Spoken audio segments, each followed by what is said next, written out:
Sir, ఓ చిన్న సందేహం అడగొచ్చా? అడిగాడు అర్జున్. ఇక్కడ నేనున్నదే అందుకోసం అన్నాడు ద్రోణ భరోసాగా. మీరు బ్రెయిన్ కోచింగ్ అంటున్నారు కదా, బ్రెయిన్కి కోచింగ్ ఎలా ఇస్తారు?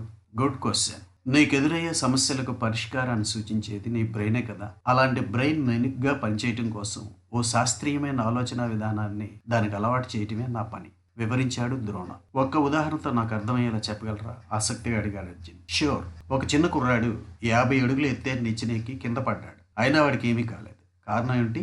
కింద మెత్తని పరుపులు ఉన్నాయేమో? కాదు. కింద స్విమ్మింగ్ పూల్ ఉంది, దాంట్లో పడ్డాడేమో? కాదు.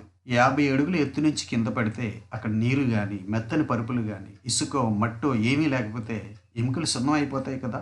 50 అడుగులు ఎత్తు నుంచి పడ్డాడని నేను నీకు చెప్పానా?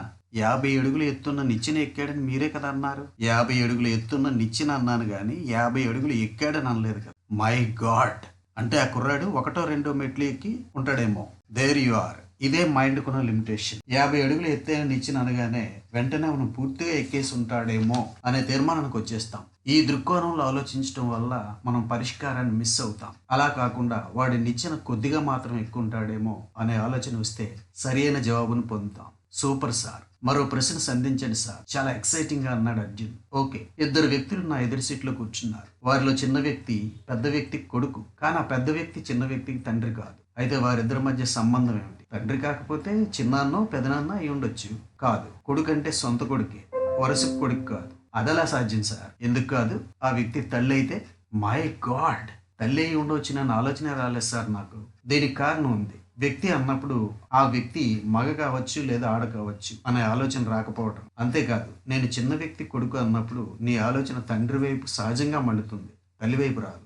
మెదడుకు ఉండే ఈ పరిమితులు మనకు అర్థమవుతున్నప్పుడు వాటిని అధిగమించి వేరే దృక్కోణంలో ఆలోచించడం అలవాటు అవుతుంది. ఇలా కొత్త దృక్కోణంలో ఆలోచించే విధానాన్నే పార్శ్వ ఆలోచన విధానం అంటారు, వివరించాడు ద్రోణ.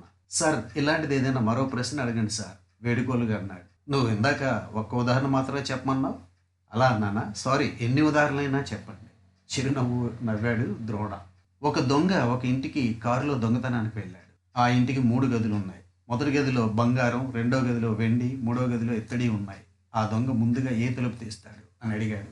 నో డౌట్ బంగారం ఉన్న గది తలుపే. కాదు, ముందు కారిడోర్ తీయాలి. ఎక్సలెంట్!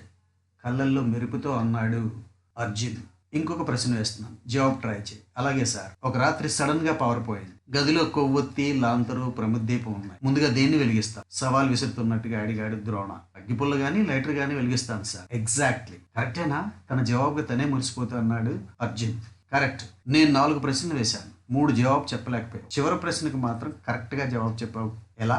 అడిగాడు ద్రోణ. ఏముంది సార్, ఇందాక దొంగకు సంబంధించిన ప్రశ్నలో నా దృష్టి అంతా బంగారం, వెండి ఎత్తడం మీదే ఉంది. కారు తలుపు గురించి ఆలోచించలేక. ఇది ఒక గుణపాఠం నాకు. అందుకే చివరి ప్రశ్నలో కొవ్వొత్తి, లాంతరు, ప్రమిద దీపానికి బయట ఎక్కడో ఆన్సర్ ఉండి ఉంటుంది అనే ఆలోచన వచ్చింది. వాటిని వెలిగించడానికి ఏదైనా సాధనం ఉండాలి కదా అనే ఆలోచన వచ్చింది. నాకప్పుడు అగ్గిపుల్ల, లైటర్ గుర్తుకొచ్చి. చూసావా, ఇదే నా బ్రెయిన్ కోచింగ్. మీరు సూపర్ సార్, మెచ్చుకోలుగా అన్నాడు అర్జున్.